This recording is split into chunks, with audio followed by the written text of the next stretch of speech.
नमस्कार दोस्तों। सैकड़ों वर्षों से ऐसे विदेशी आक्रांताओं के कारण जिनको न तो हमसे कोई सहानुभूति थी, न ही हमारी सभ्यता की कोई परवाह थी, हमने हमारी धन्य व वैभवशाली सभ्यता को खो दिया है। आज भी हमारे पास इस बात का प्रमाण है कि हमारे देशवासियों ने संसार में सभ्यता का सूत्रपात किया था। जिस समय आजकल की बड़ी चढ़ी जातियों का या तो अस्तित्व नहीं था या फिर वे पशुओं के समान थी, किंतु उस समय हम लोग सभ्यता की पराकाष्ठा को पहुंच चुके थे।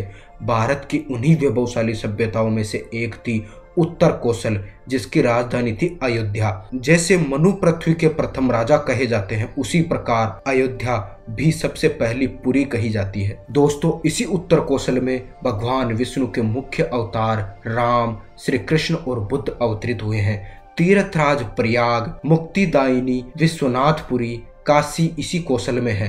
वेदों में जिन पांचालों का नाम बार बार आया है, वे इसी कौशल में रहने वाले थे। इसी कौशल में अयोध्या के राजा भगीरथ कठिन परिश्रम से गंगा को ले आए।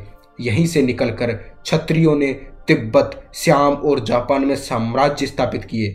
अयोध्या, जिसको अवध व साकेत के नाम से भी जाना जाता है, अयोध्या का नाम 7 तीर्थों में सबसे पहले आता है। अयोध्या को तीर्थ रूपी भगवान विष्णु का मस्तक बताया गया है। दोस्तों, अयोध्या को भगवान राम के पूर्वज वैवस्वत, सूर्य के पुत्र आदिराज महाराज वैवस्वत मनु ने बसाई थी, जिसका वर्णन हमें वाल्मीकि रामायण के बालकांड में मिलता है। अयोध्या पर सूर्यवंशी राजाओं ने महाभारत काल तक शासन किया और जैसा कि हम सभी जानते हैं, यहीं पर भगवान श्री राम का जन्म राजा दशरथ के महल में हुआ था। महर्षि वाल्मीकि ने अयोध्या की तुलना इंद्रलोक से की थी, यानी कि अयोध्या बहुत ही वैभवशाली थी। कहा जाता है कि भगवान श्री राम के जल समाधि के बाद कुछ समय के लिए अयोध्या वीरान हो गई थी, लेकिन उनकी जन्मभूमि पर बना महल ज्यों का त्यों बना रहा।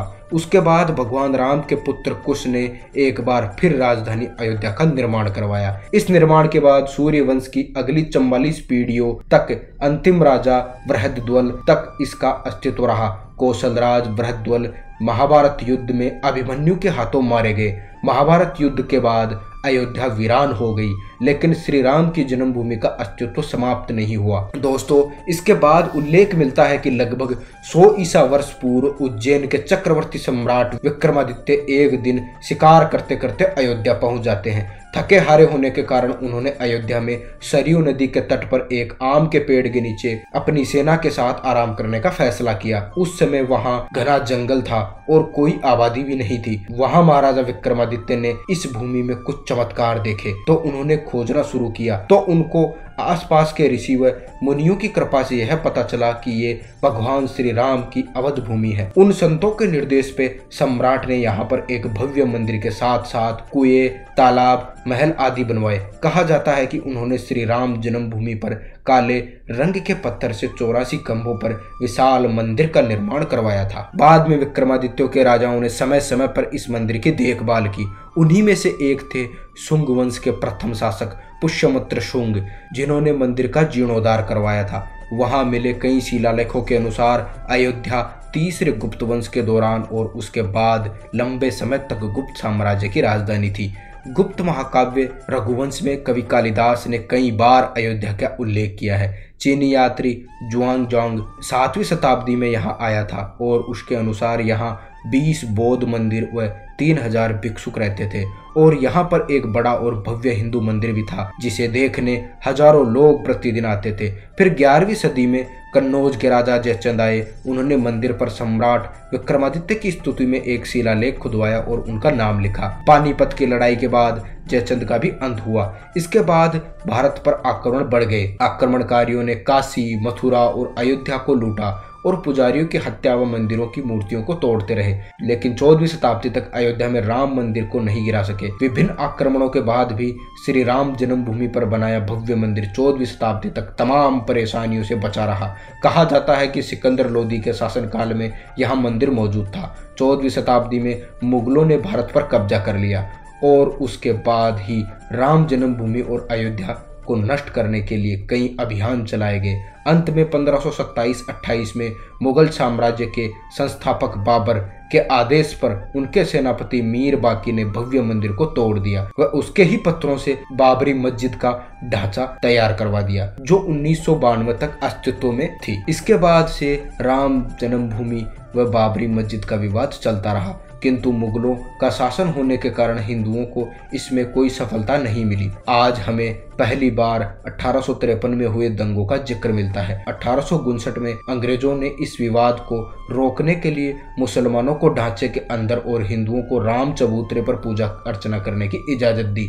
1885 में पहली बार महंत रघुवीर दास बाबरी मस्जिद के पास मंदिर निर्माण को लेकर फैजाबाद कोर्ट में एक याचिका लगाई, जिसे कोर्ट ने ठुकरा दिया। फिर 23 दिसंबर 1949 को राम जन्मभूमि मंदिर के इतिहास में एक जबरदस्त मोड़ आ गया। उस दिन रामलला की प्रतिमा मस्जिद के अंदर अचानक से विराजमान पाई गई। यह विवाद इतना बढ़ा कि आधिकारिक तत्कालीन सरकार उस ढांचे को विवादित मानकर उस पर ताला लगवा दिया। फिर 25 साल बाद 1986 को यूसी पांडे की याचिका पर फैजाबाद के जिला जज KM पांडे ने 1 फरवरी 1986 के ऐतिहासिक फैसले में विवादित ढांचे से ताला हटाने का आदेश दिया व हिंदुओं को पूजा करने की अनुमति भी दे डाली। 1989 में विवादित परिसर के पास ही शिलान्यास किया गया। 6 दिसंबर 1992 को अयोध्या में राम जन्मभूमि आंदोलन में लाखों कार सेवकों ने विवादित ढांचे को ध्वस्त कर दिया व रामलला को निकालकर अस्थायी टेंट में आ गए। उसके बाद सुप्रीम कोर्ट ने विवादित जमीन पर यथा स्थिति बनाए रखने का आदेश दिया और 6 दिसंबर 1992 से लेकर 9 नवंबर 2019 के सुप्रीम कोर्ट के फैसले तक रामलला उसी अस्थायी टेंट में विराजमान रहे। अंत में 9 नवंबर 2019 का वह ऐतिहासिक दिन आया जब सुप्रीम कोर्ट ने सदियों पुराने इस विवाद को हमेशा हमेशा के लिए निपटा दिया। सुप्रीम कोर्ट ने संपूर्ण परिसर पर भगवान श्री राम का मंदिर बनाने की मंजूरी दे डाली। अदालत ने सरकार को मुस्लिम पक्ष को भी मस्जिद बनाने के लिए अयोध्या में किसी महत्वपूर्ण स्थान पर 5 एकड़ जमीन देने का आदेश दिया। दोस्तों, इस प्रकार अंततः सच्चाई की जीत के साथ 22 जनवरी 2024 को भगवान श्री राम के मंदिर का उद्घाटन होने जा रहा है। हमारे वीडियो को अंत तक देखने के लिए धन्यवाद।